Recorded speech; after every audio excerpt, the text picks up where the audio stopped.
रोहतक से एक लड़की दिल्ली में काम की तलाश में आई थी। काम की तलाश में उसने अपना काम धंधा शुरू तो किया, लेकिन वो उतने अच्छे से चल नहीं पाया। कुछ दिन के बाद उसने अपनी कंपनी खोली। उस कंपनी में उसने सुंदर सुंदर लड़कों को रखा और उन लड़कों को काम दिया कि तुम्हें गली मोहल्ले में जाना है, साथ ही स्कूल कॉलेजों में जाना है। वहां पर कम उम्र की जो सुंदर सुंदर लड़कियां दिखाई देंगी, उन लड़कियों से दोस्ती कर रही हैं। दोस्ती कुछ गहरी होनी चाहिए। वक्त आगे बढ़े तो उसके बाद उनके साथ फिजिकल रिलेशन भी बनाने हैं। उन्हें इतना मजबूर करना है, इतना वश में करना है कि उन लड़कियों को हमारे पास लेके आना है। इसके बदले में सैलरी तो आपको मिलेगी ही मिलेगी, पैसे भी आपको मिलेंगे।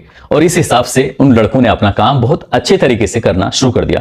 लड़कियों की चैन बनानी शुरू कर दी। पहले लड़की को जब अपने वश में करते थे तो उसके सहेलियों को भी वश में करना शुरू कर दिया, और इसी हिसाब से एक लंबी फेरिस्त लड़कियों की बन जाती है, वो भी सुंदर सुंदर लड़कियां। अब इन लड़कियों को जो लड़की दिल्ली में अपने काम की तलाश में आई थी, वो अलग अलग जगहों पर भेजती थी धंधा कराने के लिए, और इसके बदले में मिलते थे उसको बहुत सारे पैसे।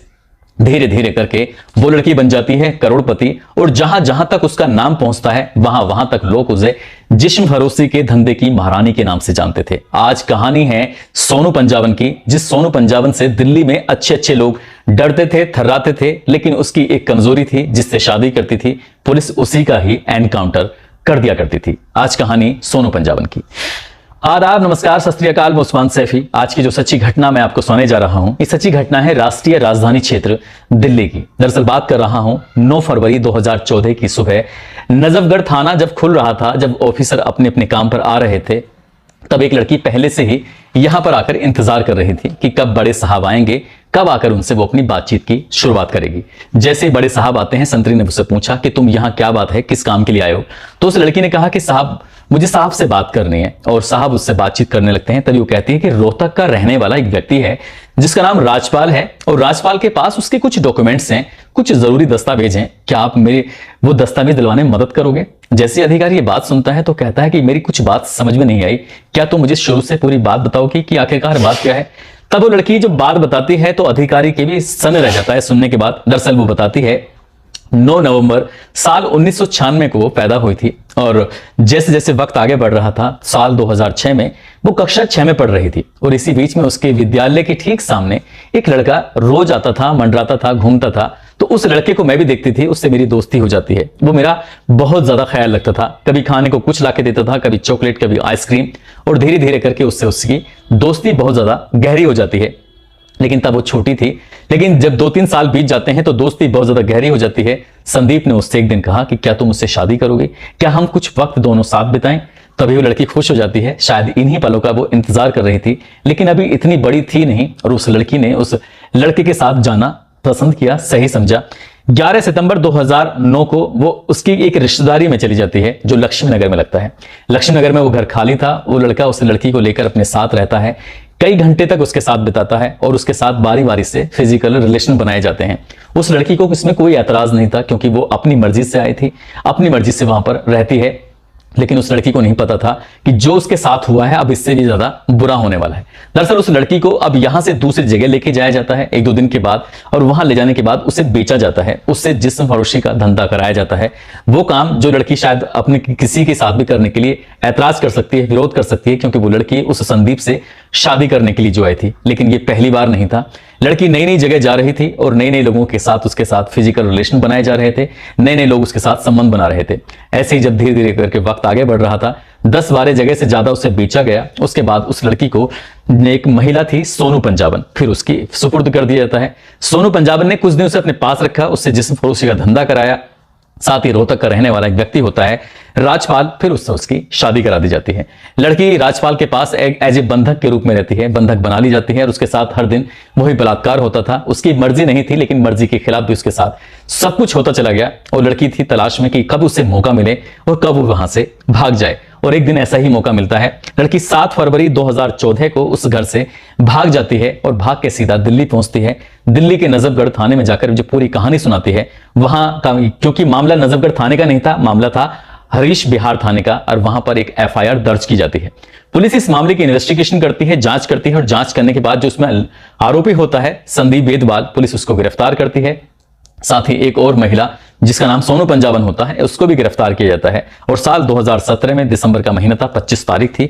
उस महिला को गिरफ्तार करने के बाद उसको जेल भेजा जाता है, और 2-3 साल के बाद जब इस कोर्ट द्वारिका से इसका फैसला आता है, तो फैसला कुछ बड़ा अलग था, क्योंकि जो लड़का होता है संदीप बेदवाल उसको 20 साल की सजा सुनाई जाती है, साथ ही सोनू पंजाबन को 24 साल की सजा सुनाई जाती है।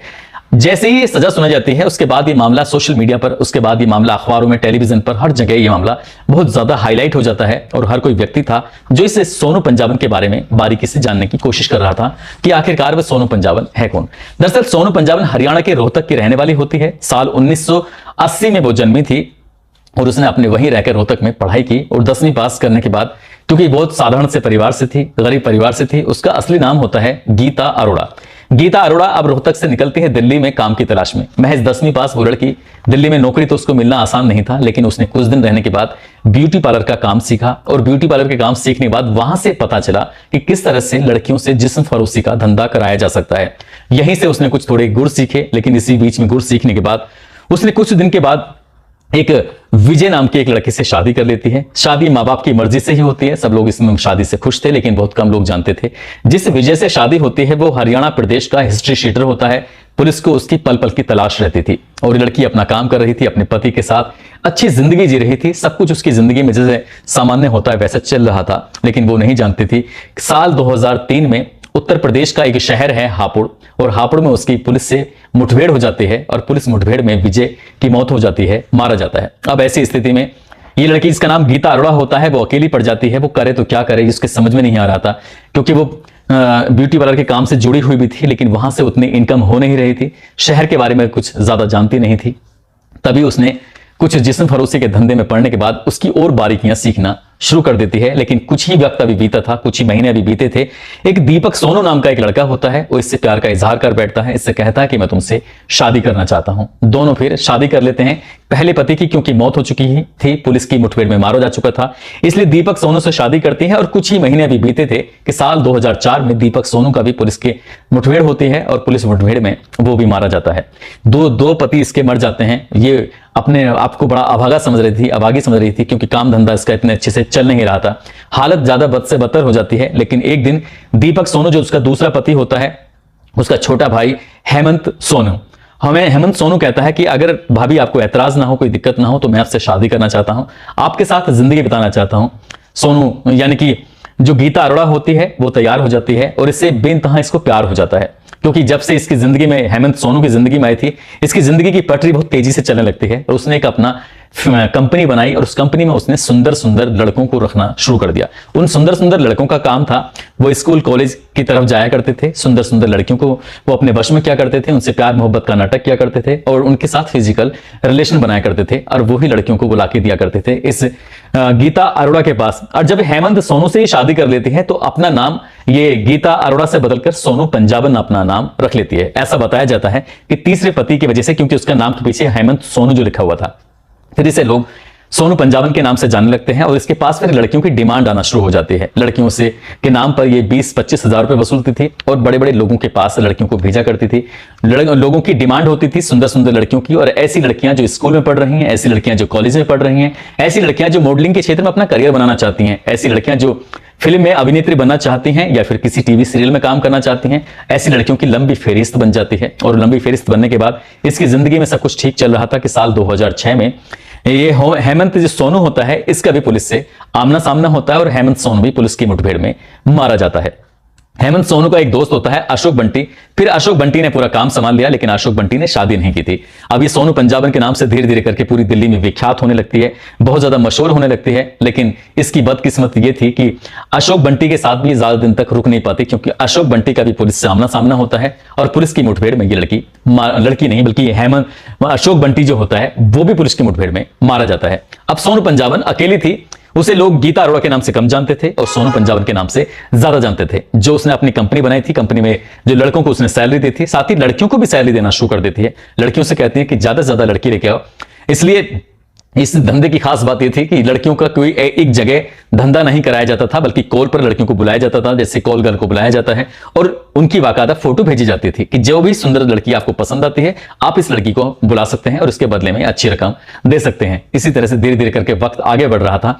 सोनू पंजाबन पर कई मुकदमे भी दर्ज होते हैं, उस पर मकोका भी लगाया जाता है, पुलिस उसे 1-2 बार गिरफ्तार भी करती है, लेकिन कोई मामला इस पर सिद्ध नहीं हो पा रहा था। लेकिन एक लड़की जो संदीप वेदवाल के चक्कर में आती है, संदीप वेदवाल की वजह से इस सोनू पंजाबन में मुकदमा दर्ज होता है। पुलिस मामले की पूरी ईमानदारी से जांच करती है और जांच में सोनू पंजाबन दोषी पाई जाती है और द्वारका कोर्ट में इसको 24 साल की सजा सुनाई जाती है। साथ ही जो उसका लड़की का प्रेमी होता है संदीप वेदवाल, उसको 20 साल की सजा सुनाई जाती है। साल 2017 में ये गिरफ्तार भी होते हैं और आज साल 2023 की मैं बात कर रहा हूं। ये बताया जाता है कि वो लड़की आज भी सलाखों के पीछे है। बाकी अन्य भी मुकदमे इन पर चल रहे हैं, लेकिन अन्य मुकदमे अभी पूरी तरह से साबित नहीं हो पाए। सिर्फ एक ही मुकदमा था जो इस लड़की का, जो छोटी बच्ची थी जिसको 12 साल और 10 महीने 2 दिन के बाद ही अगवा कर लिया गया था। पुलिस ने इसमें अगवा की रिपोर्ट लगाई थी। उसके साथ फिजिकल रिलेशन जो हुए थे, गंभीर धाराओं में मुकदमा हुआ था, इसलिए कोर्ट ने उसको सजा दी।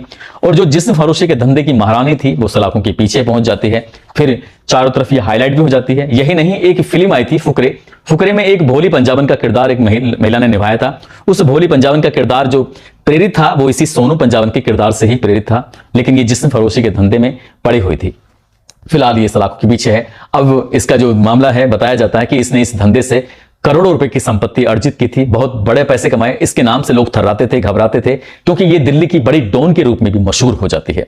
दोस्तों, इस पूरे घटनाक्रम को सुनाने का उद्देश्य किसी को परेशान करना नहीं है, किसी का दिल दुखाना नहीं है, बल्कि आपको जागरूक करना है, आपको सचेत करना है, आपको बताना है, आपको जताना है कि जिस तरह से सोनू पंजाबन ने कुछ लड़कों को नौकरी पर रखा और उनका काम होता था कि स्कूल कॉलेजों के बाहर खड़े होकर भोली भाली लड़कियों को उन्हें अपने वश में करना, उनसे प्यार मोहब्बत का स्वांग रचना, और जो लड़की तुम्हारे वश में आ जाए तो उस लड़की को फिर जिस्म फरोशी के धंधे में उतार देना। और इस तरह से लड़की फिर एक बार धंधे में गई तो फिर वापस नहीं आ पाती थी। और इस कहानी को सुनाने का उद्देश्य भी यही है कि ताकि लड़कियां जागरूक हो सकें। यदि कोई आपसे प्यार मोहब्बत का नाटक कर रहा है और वो प्यार मोहब्बत कर रहा है, हो सकता है कि वो आपसे प्यार मोहब्बत का नाटक कर रहा हो, आपको गलत धंधे में फंसाने की कोशिश कर रहा हो। रिपोर्ट ये बताती है कि आज भी जिस्म फरोशी का धंधा बहुत चरम पर है। पहले एक कोठे पर लेके लड़की को बेचा जाता था, अब लड़की को कॉल गर्ल के रूप में इस्तेमाल किया जाता है। जगह जगह होटल खुल गए हैं, गांव हो या शहर हो। बताया जाता है कि ओयो होटल जो है वहां पर आराम से इस तरह के धंधे बहुत आसानी से कर सकते हैं। साथ ही घरों में भी लड़कियों को इस तरह से बुलाया जाता है उन पर उनसे धंधा कराने के लिए। आप जहां भी रहें अपना ख्याल रखें, सुरक्षित रहें। जय हिंद, जय भारत।